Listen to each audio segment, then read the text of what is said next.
Hello and welcome to Loquitur Gaming. I am finally going to play Kingdom Death Monster on the tabletop. I messed around a little bit with it in Tabletop Simulator, and I actually played a game with another YouTuber, Kanjay, on Kanjay Studios, and I have been waiting for this game, not as long as some people have been waiting for their like Wave 3 and Wave 4 rewards, but I think I ordered this 1.6 edition Black Friday maybe of 2019, or maybe it was 2020, I can't remember. So I was waiting for it for a while, and it finally showed up, and I did a little bit of the painting, and then we had some COVID in the house, so that delayed it a little bit, but now I'm finally going to get to play. So this, like I said, will be my first time on the actual tabletop, so I'm sure there's going to be some rules and some little probably bad strategy things that I get wrong. But I do always welcome comments to help with learning rules and learning strategies and things. So if you see something that I screwed up, please let me know in the comments, because that helps with getting things right in the future. Disclaimer, I probably won't do the disclaimer on all these videos, but this is generally not thought of as a kid-friendly game. There are some adult-themed things that can happen in the game. I'm going to play with probably this camera set up most of the time. I also have I have another zoomed out view if we need to see some things. And in this zoomed out view, you can see I have a different kind of area for the monster cards that I'm going to try to use. And I'll keep track of the movement and toughness with these 20-sided dice on here. And we'll have the AI deck, AI discard wounds, hit location deck, and hit location discard. I'll probably put persistent injuries and any tokens or anything down right here. Terrain when we get to it, maybe over there. This game is kind of a beast to try to set up on the table with the camera and have the character sheets down here in front of me with the gear grids. Some of the other stuff that I'm going to be playing with, I printed out these different character sheets. They're like one single piece of paper that I actually folded in half to save up on some table space. But it's got most of the same information, plus a little bit of extra information like family lineage, more room for notes, some permanent severe injury stuff on it. So I'll be using those. I don't think it's absolutely necessary, but since I'm recording and since I'm just learning how to play, I am going to be using the survivor tokens. So I've got the sets of survivor tokens out. I've got the action and the dodge tokens. And again, this is mostly just to help me keep track of where I'm at with all the characters that I've got out here. And I cut out 9x9 squares of these little, I think these are supposed to be like coin holders for a 3-ring binder to hold the gear. So I've loaded everybody up with the cloth and the founding stone. And I'm going to try to keep that stuff up here on it's like here on the arm of my gaming table, and the boards down in the well. And if they get resources or other cards, I can put them down here to line them up. But like I said, this is kind of a beast to try to fit in for filming. So I might be leaning and knocking some stuff over a little bit. One other thing is I know you're probably not supposed to play with the monster controller when you're playing solo. I'm going to play with it. I think it gives a little bit of easier time. It can. I think it would put the curve for ease up just a little tiny bit because you get extra insanity from it. When the person who has the monster controller, or when that character gets targeted, I mean, I'm the person, but when that character, if it's their turn and they're getting targeted, they can get some insanity that way. Before I go through the rest of the setup, I think I've got the decks out over here. We'll shuffle those real quick. I've got the basic action out. I've got everybody with the 1 survival and 1 waist armor, but I did want to go through the story since this is the first episode and we're first time playing. So you can kind of see the artwork, and then I'll read the story over here. Once upon a time, there was a place of carved stone faces. A man with a lantern lay sleeping a dreamless sleep. The man knew nothing. One day, the man woke up. He rubbed the dried ink caked over his eyes and opened them. Around him, he saw other people stirring, and beyond, a horizon of unbroken darkness. A woman approached the man with the lantern. Her soft hand reached out to him. They had no words. They were a mystery to each other. Suddenly, a monster emerged from the darkness. Its eyes wild with hunger, it attacked. The people were no match for the monster. It tore their flesh and crushed their bones between its teeth. Some it devoured whole. Overcome with terror and grief, the man with the lantern collapsed to the ground. Cold stone noses pushed into his side. There was no escape. But the man did not want to die. Desperately grasping at the cold stone faces, he felt a crack and tore at it with all his might. A piece of stone came free. It was sharp and deadly. The man with the lantern scrambled to his feet, his weapon clenched in his fist. He took a deep breath and roared into the darkness. Somewhere, in the place of stone faces, nameless men and women stand together. They have nothing but a need to survive and a lantern to light their struggle. All right, so the first story, this is where you start the game, assembling the miniatures. I did that already, obviously. And yeah, I got their record sheets already. So naming the survivors. So I have decided to go with the theme. I've been having fun with it in my digital Gloomhaven playthrough. I'm going to go with the with a Seinfeld theme for my settlement. So I've got Elaine, Jerry, Estelle, who is George's mom. I think it's Estelle Costanza. I could be wrong about that, but I'm pretty sure it is. So we've got Estelle and then Kramer. George will come in later. Let's put the lion back there. So we're going to try to name all the survivors as characters from Seinfeld. So yeah, I think we'll probably be mostly, I'll try to be on a zoomed in view, unless I'm doing something else that needs to be outside of zoomed in. I've got all their weapons and stuff ready. All right, let's do the decks for the lion. So I've got the cards that it says you should have for the prologue here. Oh no, I saw the mood was on the bottom there. And then you're supposed to keep claw and put that on top. So this will be the first one we face. Claw. In a couple minutes. So we'll put that in there.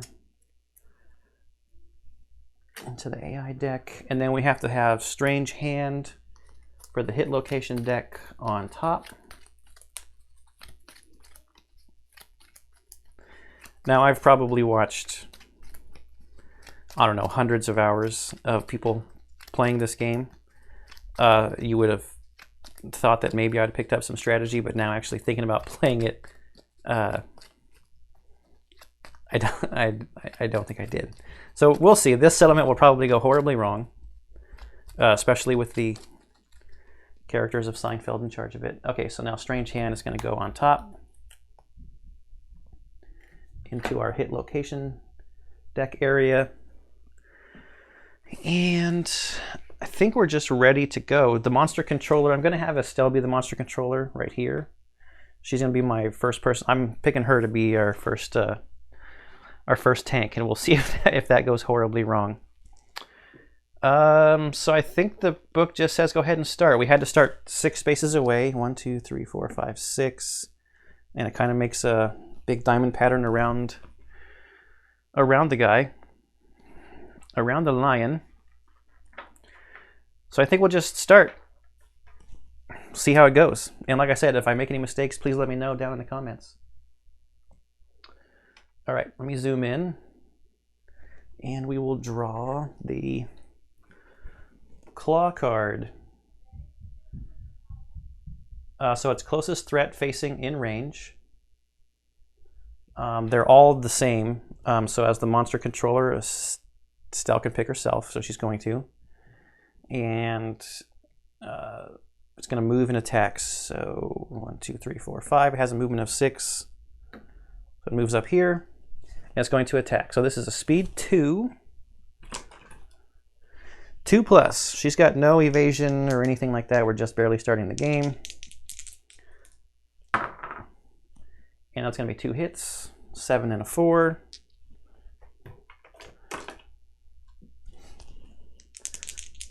Two hit locations. We got a waist and feet. So, you know what I think I'm going to do? I think I will... Should I just use the survival and dodge the feet? And then the armor will soak up the waist hit? Sure, why not? So we'll dodge. And use the armor on the waist.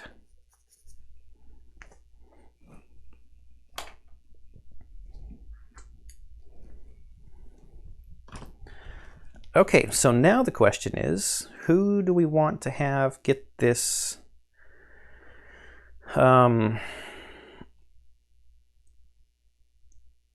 survive, or is it +1 strength, I think, or something on that strange hand?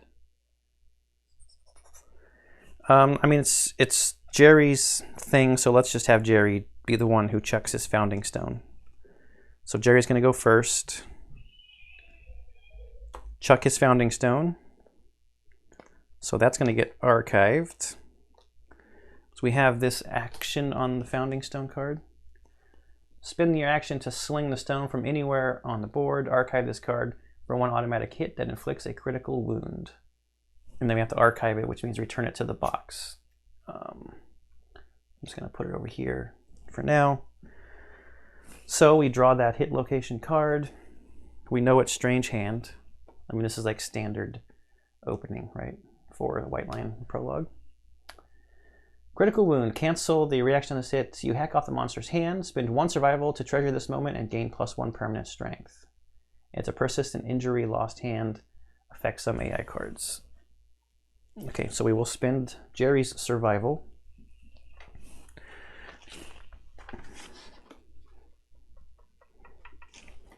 And get +1 permanent strength.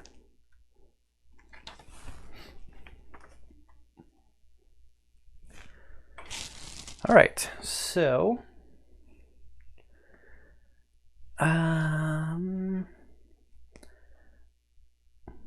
let's have Kramer go next, I guess. 1, 2, 3, move back here to the blind spot.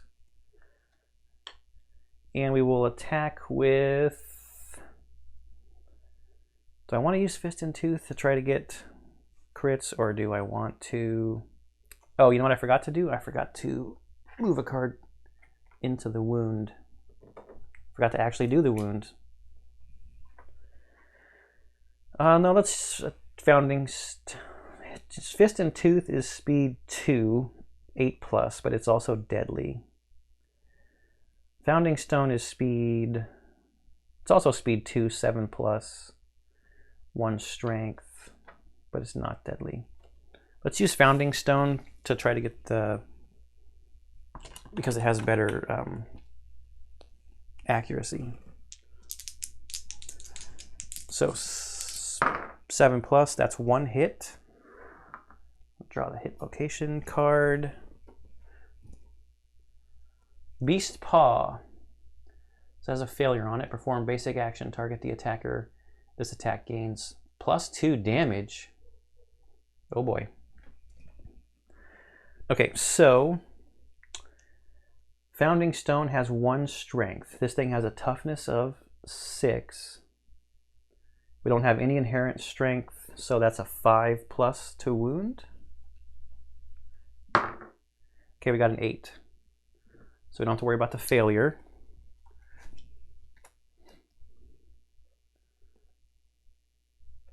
that had another persistent injury if we could have gotten it.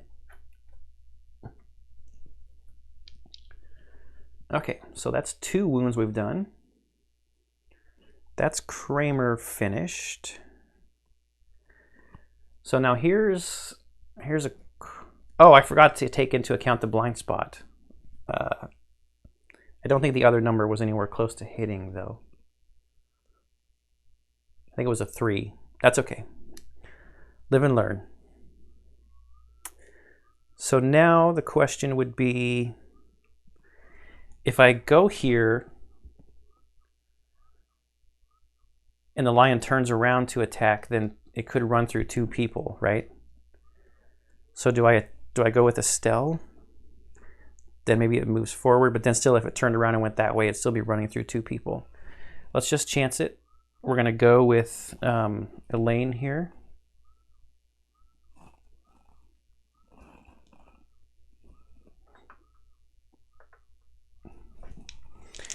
She's going to attack, I guess also with Founding Stone, so in the blind spot makes it 6+. 1 hit. Beast's Elbow has a failure reaction on it. Okay, so this is also a speed 1, it's toughness 6, and this is a 5+ to wound.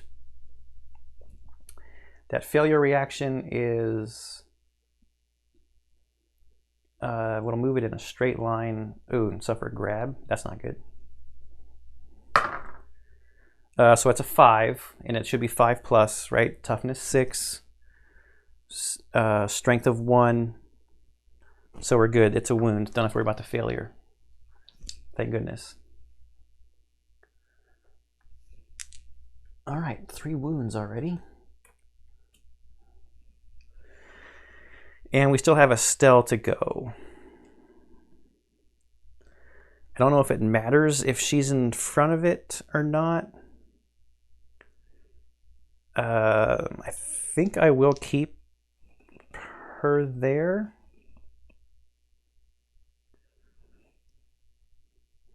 I don't want Jerry to get hit because he's our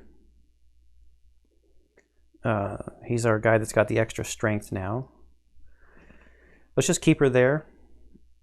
So we will do... Let's try to go for some crits. I'm going to try some Fist and Tooth attacking here. So 2 speed, 8+. I probably should Fist and Tooth from the back, right? Because I get that bonus for the blind spot. But anyways, 8+, 2 speed, double miss. Okay, so that's us. That's the end of the round. We move the monster controller over to Kramer. Flipping these tokens over. Okay, so it is Lion's turn. We will draw the next AI card. Grasp. Closest knockdown survivor in range. There's none. Closest survivor in range. Okay, that's all of them. The after damage is the white lion isolates its prey. Full move the white lion away from all threats. Target suffers grab. It's only speed 1 though, so as the monster controller, let's get someone who can dodge this if it hits. Because they're all... It doesn't say field of view. The second one is closest survivor in range. It's all of them. So we're going to turn to face. Kramer's targeting himself to get that insanity. And you know what? I actually forgot to give Estelle that insanity. There's a lot of bookkeeping in this game. All right, so it's a speed of 1 only, but a 2+. We don't have any extra evasion or anything, so it's a 2+. Ooh, and we rolled a Lantern 10. First Lantern 10 of the Kingdom Death career. I think we're just going to dodge it. I don't want that after effect to take place. So we're going to use the survival to dodge. So no damage, no hits, no after damage. And that is the lion's turn. Okay, so now we're definitely going to attack from behind first so that it doesn't run through these two. I can move this to center it a little more until he moves around maybe somewhere. Okay, so Estelle's going to go first. Now we're going to do Fist and Tooth from behind, try to get some crits here. So it's 2 speed. It'll be 7+ from the blind spot. Ooh, 2 hits, an 8 and a 9.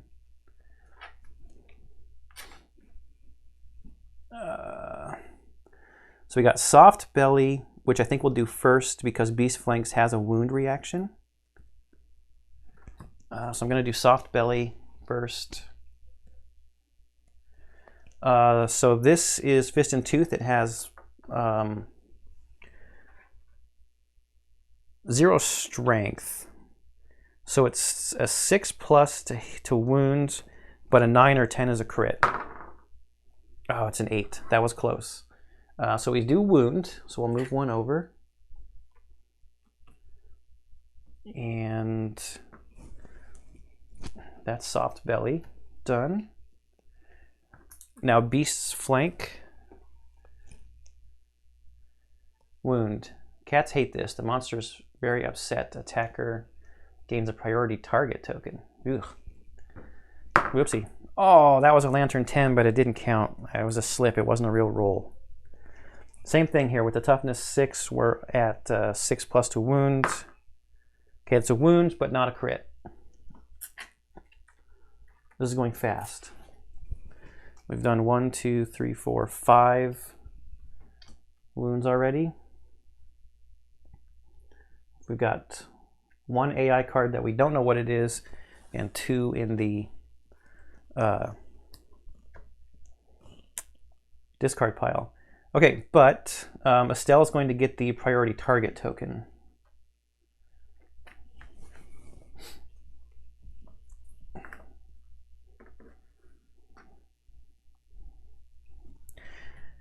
And I think that means, does that mean no matter what, she's the target, no matter what the card says?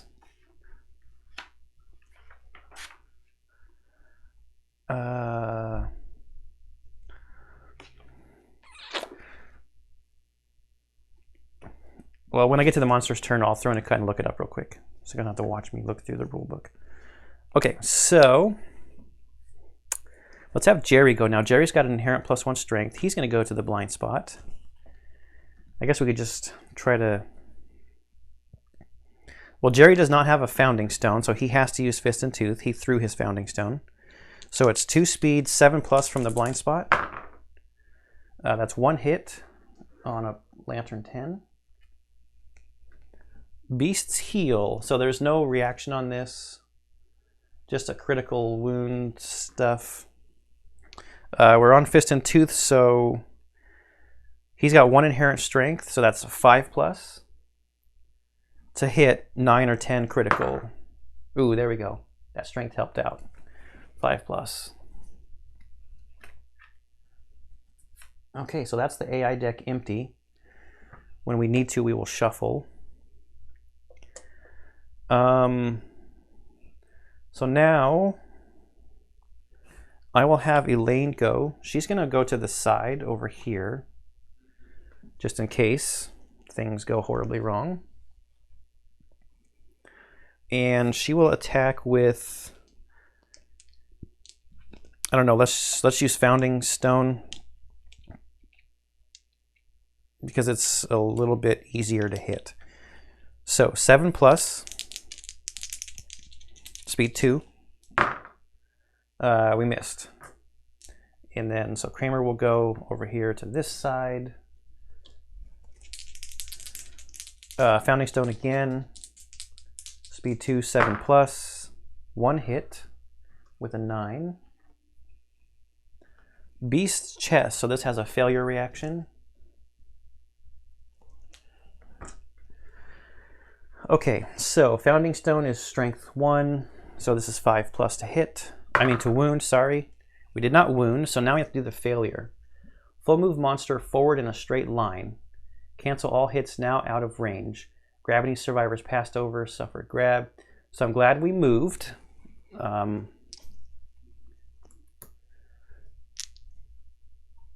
Okay, so let's move this down because now he's going to go full move. He's got 6 movement. 1, 2, 3, 4, 5, 6. He didn't pass over any survivors, so we're done with that. That's all the characters have acted. I'm flipping their tokens back over. Just again, it helps me remember because lots of stuff is going on. The priority target token. Well, let's see what happens. Maybe it won't even be something that gets targeted right now. We do have to shuffle the AI deck because there's only there were 2 cards left.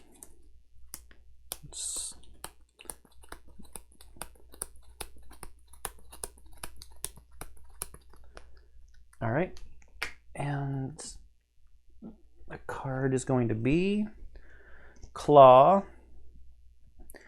Closest threat facing in range. 1, 2, 3, 4, 5, 6. Well, she's the priority target. I'm pretty sure it just goes after her. Monster controller doesn't have a choice here. He's just going to turn around and go after her. I'm pretty sure that's how it works. That's how I'm going to play it. I just don't want to stop and look it up right now. But this is kind of a bummer because she's used her survival. So Estelle's going to get hit potentially here because this is a speed 2, accuracy 2+. Yeah, that's 2 hits.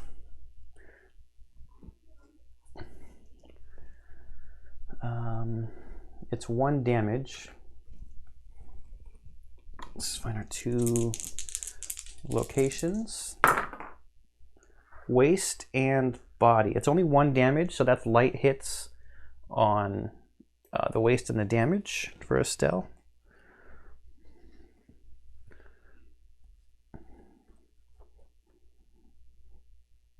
So body and waist, light and light. Okay, good. So he good thing he doesn't have like his mood out or anything. Okay, so now it is us. That is the priority target token go away. I'm gonna throw in a cut. I gotta look up this priority target token stuff. Be right back. All right, yes, so after the attack, the priority target token is gone. All right, so who do I want to have go first?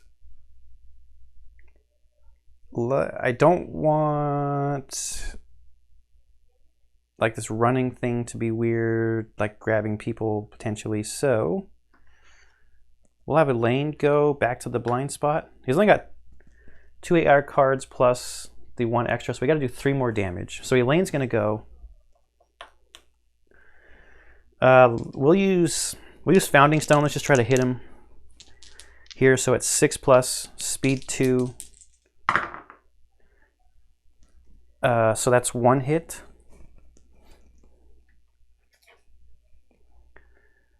Beast Triceps. So there's a failure reaction on here. It's perform basic action targeting the attacker. Okay, so Founding Stone is speed 1. I'm sorry, strength 1.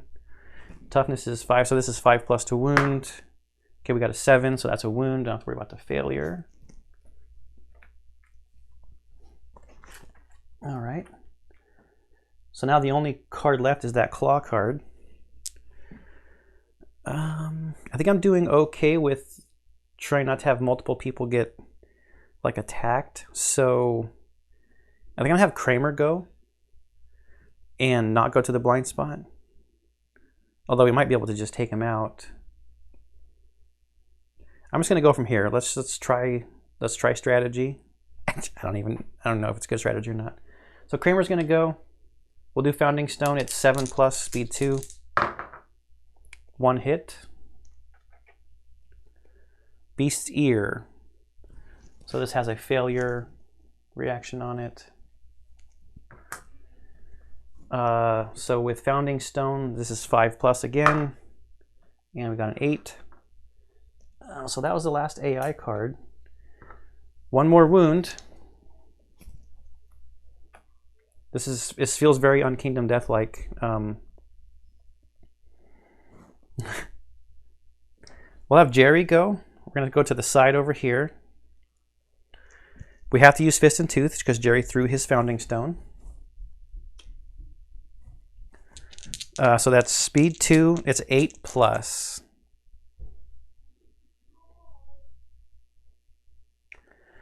You know what I should probably do though? 1, 2, 3, 4, 5. I'm actually, Kramer didn't move. He was just there and attacked. Kramer's gonna take a step back so that if we need to, Estelle can get around to the blind spot if Jerry doesn't get the job done here. 8+ with Fist and Tooth. Both misses. Okay, Estelle. 1, 2, 3, 4, 5. We'll go Founding Stone to make it 6+. Oh, and both misses. Uh-oh. That's everybody's actions. Move the monster controller to Jerry, and the lion will do its basic action. So I don't think I've shown the basic action yet. But it'll pick the closest survivor in field of view. Oh, that's going to be Jerry. You know, this is knowledge that I had. And Jerry doesn't have any survival. He used it to get the strength when he chucked his Founding Stone. Jerry doesn't have a choice on who gets targeted.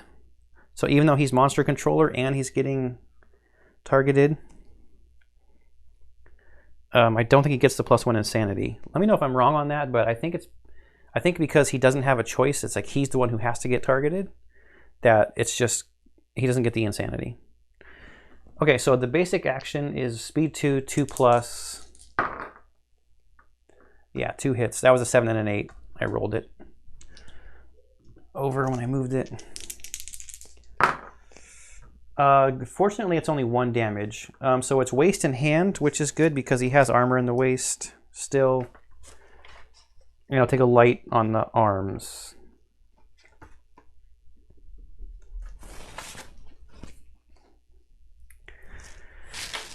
All right, here we go. I want to try to get maybe some more resources from Critical Wounds, so I'm going to give Jerry the opportunity. 1, 2, 3, 4, 5. So it becomes a 7+ with his Fist and Tooth. Okay, we got a Lantern 10, so that's a hit. Beast Temple.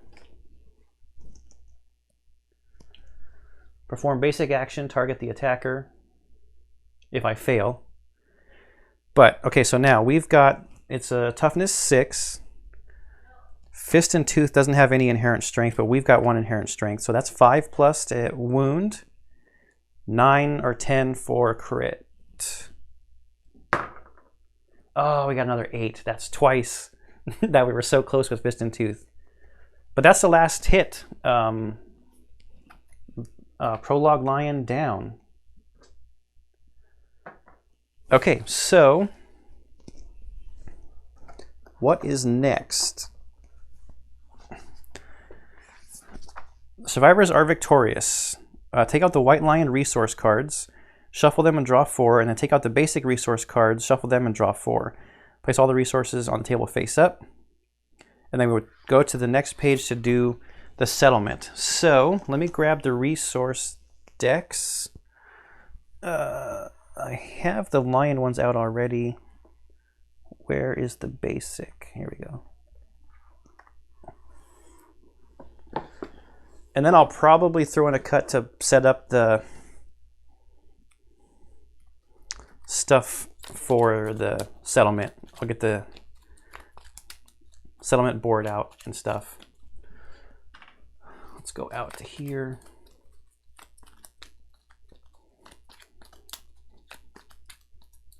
I mean, cat eye would be great. I can't make the cat eye circlet yet because I won't have the right settlement location until after you hunt a real lion.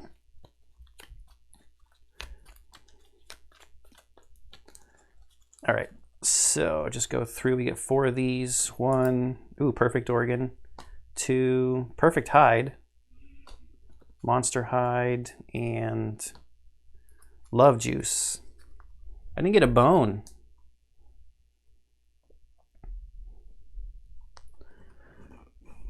We need bones to,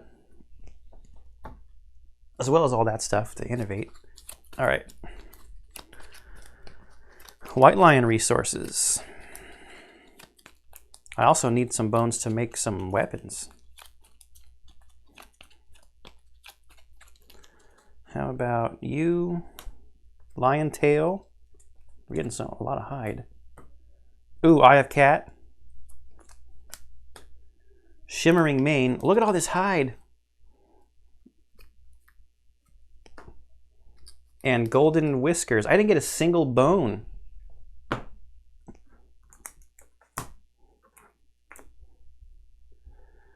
Lots of hide. Did any of these things give us archive this to gain 2 basic hide? If you consume this, archive this card. No, I was just checking to see if we got anything that gave us like insanity or anything when we got it. Okay, I'm going to throw in a cut here real quick. Move these minis out of the way and get some settlement stuff out onto the board. Okay, so I think I've got the stuff out that I'm going to need to do the settlement phase here for the first story, like for the first day. I have the board out underneath the book there. They also give you this kind of a cheat sheet little cardboard thing too.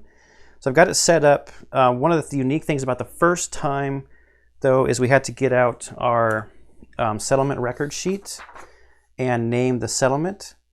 So I've named the settlement Vandelay Industries as another nod to a joke from Seinfeld. And I had to, on the returning survivors step, I went through and already erased the damage that was done to people. And when we named the settlement, everybody got a survival, except for Elaine, because Elaine already had 1 survival and our limit was 1. We get endeavors in the gain endeavors step. Then in the update timeline step, for this first one, if I checked off the timeline for year 1, I did that already. But then we have to do the first time here, just this first day settlement. The survivors wander, drawn to a blooming light in the distance. They find the serene comfort of a towering pile of lanterns and a small collection of scared people. On a deep instinctual level, they know this area is safe, and they make it their home. Roll a d10 to determine your starting population and record the result on the back of the settlement record sheet. Choose and record genders for unnamed survivors. You may name an unnamed survivor and create their survivor record sheet at any time during the settlement phase. All right, so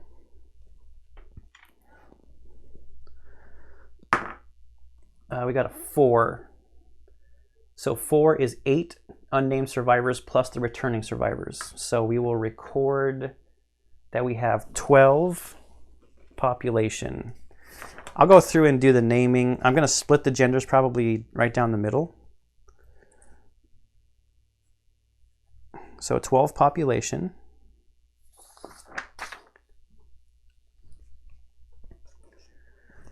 Okay, then return to the settlement section of the first story and proceed to returning survivors. So that's the section of the book that I have open. So returning survivors. Nominate a survivor to utter the first words. So I'm going to have, because I know from watching this that this person doesn't get to go out, I think, on the next hunt. I'm going to have Kramer be the nominated person. I mean, it also thematically makes sense. He's the person who would Probably open his mouth first. The nominated survivor steps forward and gains +1 courage. So we're going to mark off courage. They lead the other survivors in learning to speak to one another. They discuss their situation, realizing that they must hunt to live. Add the white lion to the quarry list on the settlement record sheet, which I think they already did. Yeah, they've already added it. And then the box is filled in. Your settlement gains the language innovation, which I have out here. Language, survival limit +1. All survivors gain the encourage survival action. Oh, I don't know if there's a place on these sheets that... Yeah, there's a little thing to fill in that they have encourage. I can do that later. With encourage, they can spend a survival to make someone who's knocked down stand up, which is cool. And then we're going to add the language consequences to the innovation deck, which isn't really going to make that much of a difference because I didn't get a bone to innovate with. So build the innovation deck is the next step here. The innovation deck represents the potential cultural and technological growth of your settlement. It will grow throughout the campaign as you gain new innovation cards. Find the 6 innovation cards with language consequence listed under their title. Ammonia, drums, hovel, inner lantern, paint, and symposium. 1, 2, 3, 4, yeah, 6. It told me 6. 1, 2, 3, 4, 5, 6. So I've got those here. That'll be the innovation deck when and if we need it. Shuffle them, create the deck, put it in the designated spot. Finished with their work, the settlement gathers around its glowing center. Okay, so armed with language, the nominated survivor aptly names the glowing center of their home the Lantern Horde. The settlement gains the Lantern Horde settlement location. Weapon crafter, stone circle, plumery, leather worker. Here we go, Lantern Horde.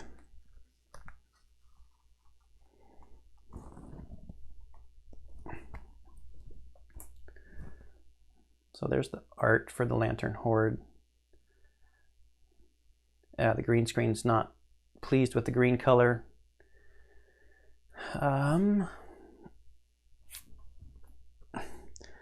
So this with innovations, we can build some stuff. Bonesmith, skinnery, organ grinder. For an endeavor down at the bottom here, shared experience, it's small writing, it's even small on the actual card. Nominate a survivor that has 2 or more hunt XP. Well, we don't have any hunt XP. Or were we supposed to mark the hunt XP? I wonder if I skipped over that. I don't know, we'll go back and look. Place a face up in your play area. The Lantern Horde is the source of all innovations and further locations the settlement will develop. The nominated survivor sits in front of the Lantern Horde in awe and gains +1 understanding. So Kramer has courage and understanding. Okay, marked. They must skip the next hunt phase as they ponder the meaning of existence. Check off the skip the hunt box on the survivor's record sheet. They cannot be selected as a departing survivor this phase. Return to the first story to complete the settlement phase. All right, so we go back to the front of the book. Survivors are victorious. In the aftermath, players should fill the first unfilled box, the Hunt XP section. Yeah, so I kind of skipped right past that. So I'll do that off camera. I'll give these 4 their Hunt XP. Update the death count. There were no deaths.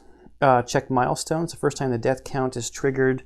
So the milestone story events, there's first child is born. Population reaches 15. Population reaches 0. First time death count is updated, and settlement has 5 innovations. So none of that stuff.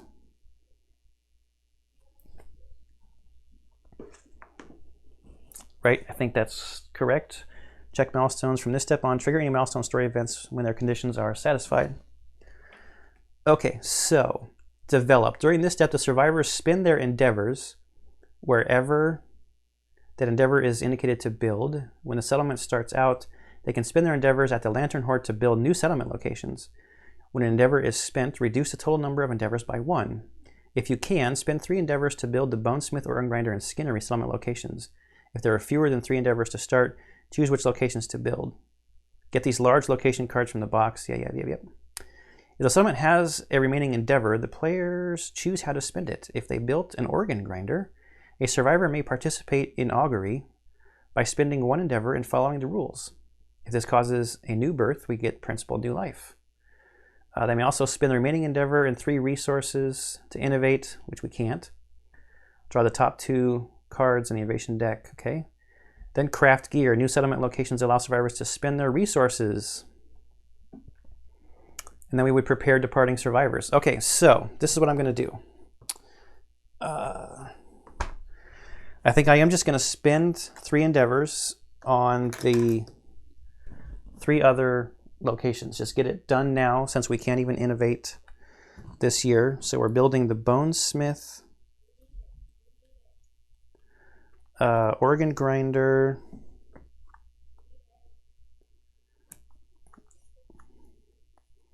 bonesmith, and skinnery. Okay, so let's take a peek at these. We will probably be visiting the organ grinder and the skinnery. So the skinnery, there's lots of things on here that we can create with hide. Probably none of that stuff at the bottom. We don't need the leather worker yet. 1, 2, 3, 4, 5 hide for a full set of raw hide. How many do we have? 1, 2, 3, 4. Ooh, I have 5. I could make a full set of rawhide. Bonesmith is a bunch of stuff with bone, and we don't have any bone, so that's like nothing. Organ grinder for 2 organs. I could make some monster grease. I'd have to check and see though if it would be activated, like for the extra evasion. But this is the one that has the augury on the bottom. The survivor endeavors to glean the meaning of existence. Roll on your table, add +1 to your roll result if your understanding is 3 or higher. So 1 through 3, we would lose 1 resource from the settlement. Can we afford to lose something? I could just do love juice, right? To get some more children, some more people. So 1, the shimmering main counts as 2.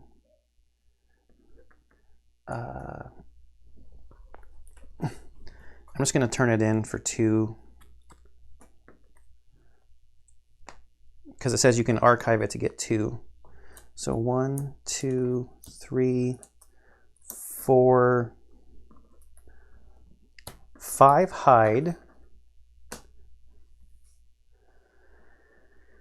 I want to keep the Eye of Cat. I mean, we have a Golden Whiskers organ that we could lose. What happens if I don't have anything to lose? Oh, I could be forced to lose my Eye of Cat. That would suck. Because Monster Grease takes 2. 2 organs.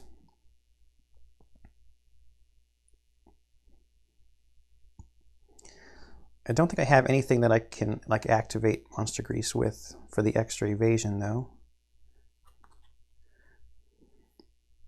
I guess I could just lose the love juice if I needed to. Or just not worry about the Monster Grease for the first year. So I'm going to augury. Stop hemming and hawing about it. Let's see what I roll. We need an 8+ for intimacy. It's on the bottom there. I got a 2, exactly what I didn't want to get. All right, that's all right. So on a 2, lose 1 resource from the Oh, I was supposed to nominate somebody, right? Yes. Lose one resource from the settlement if you do gain. Oh, if you do gain +1 understanding. Do I have to do that? Or maybe it's saying if you don't have one to lose, then you don't get the understanding.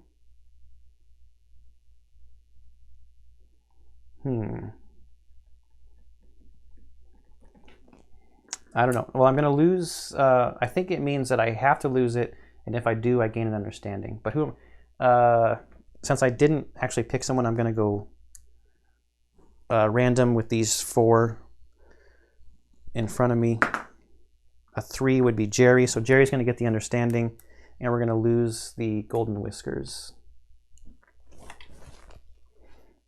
I think we can go back out here. So Jerry will get the understanding. Now, I think I will use the love juice to... Yes, it says during the settlement phase, you may archive this to intimacy. Nominated survivors must be able to consume. Nobody has any like damages to their jaws or anything, so everybody can consume. Why not? I'll just pick Jerry and Elaine. I will nominate Jerry and Elaine. We'll go to intimacy.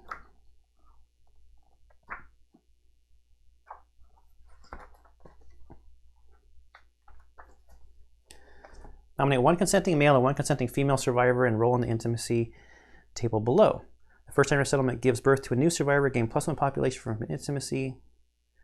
The survivors ponder existence, so then we would do principle new life. As your settlement grows in size, don't forget to apply your chosen new life principle. It will greatly affect the outcome of your campaign. Okay, here we go. Our intimacy roll is a lantern 10.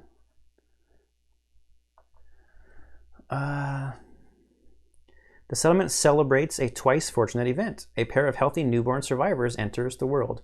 The settlement gains +2 population. And there's a little blue line that if the settlement innovated hovel, they do not already have a savior, a special child is born. But I don't have hovel, so. All right, so Jerry and Elaine had twins. That's gonna take us to 14 population. Thank you, Love Juice, because Augury was not kind to us. If it had been kind, we could have been close to the 15 population milestone. Okay, so first child is born. We got to go to principle new life.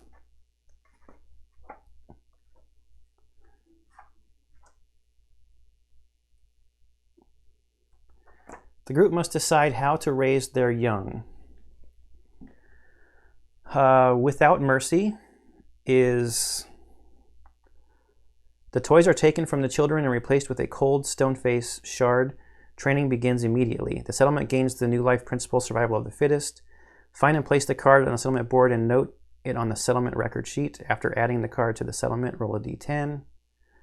Or with affection. The settlement embraces the child with warm arms. Nurturing new life is their highest calling. The settlement gains the new life principle, protect the young. Find and place the card. So let's look at the 2 cards. I think they are they in the innovation deck?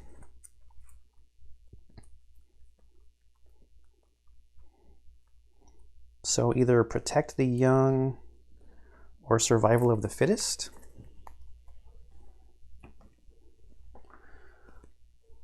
All right, survival of the fittest. When rolling on the intimacy story event, roll twice and pick the lowest result. All current and newborn survivors gain +1 strength, +1 evasion. Once per lifetime, a survivor may re-roll a single roll result. They must keep this new result. Yeah, so this is the one that gives us a lifetime re-roll. Why wouldn't... Why wouldn't you always take that? Protect the young. The children are the future. When rolling on Instantly Story event, roll twice and pick one result. So Survival of the Fittest, you have to take the lowest result. Protect the young, you get to pick. The settlement celebrates with a rowdy party filled with tests of strength. The parents each gain +1 permanent strength and +2 insanity. They must skip the next hunt to recover. The child is raised as a pure warrior, leaving compassion and fear behind. The newborn survivor gains +2 courage, the tough fighting art, and 1 random disorder. I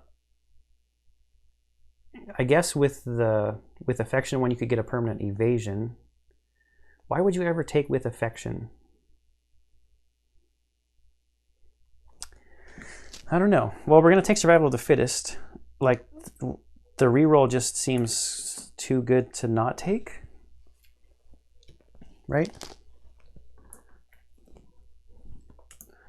That increases our survival limit +1. So now we're at a survival limit of 3.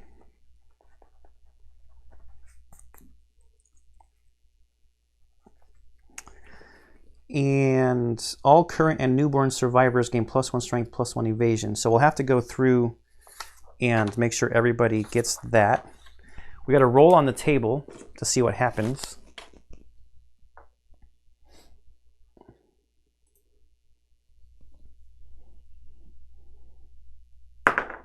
So I got a 2. The settlement celebrates with a rowdy party filled with tests of strength and triumphant roaring. The parents each gain +1 permanent strength and +2 insanity. They must skip the next hunt to recover. So we're going to have some new folks going out. So it was Jerry and Elaine. They get 2 insanity. Jerry's got 2 strength now, though, which is kind of nice.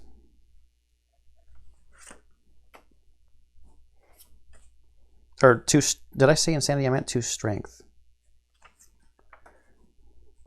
So when he is able to go back out, we'll try to get him fitted with some weapons. I mean, we need some bones to make some weapons from our early things here. We'll probably just keep the perfect organ. I don't really think I want to make fecal salve. I won't have anything to activate Lucky Charm, I don't think. But I am probably going to just make a complete rawhide set at the skinnery. 1, 2, 3, 4, yeah, 5 hide.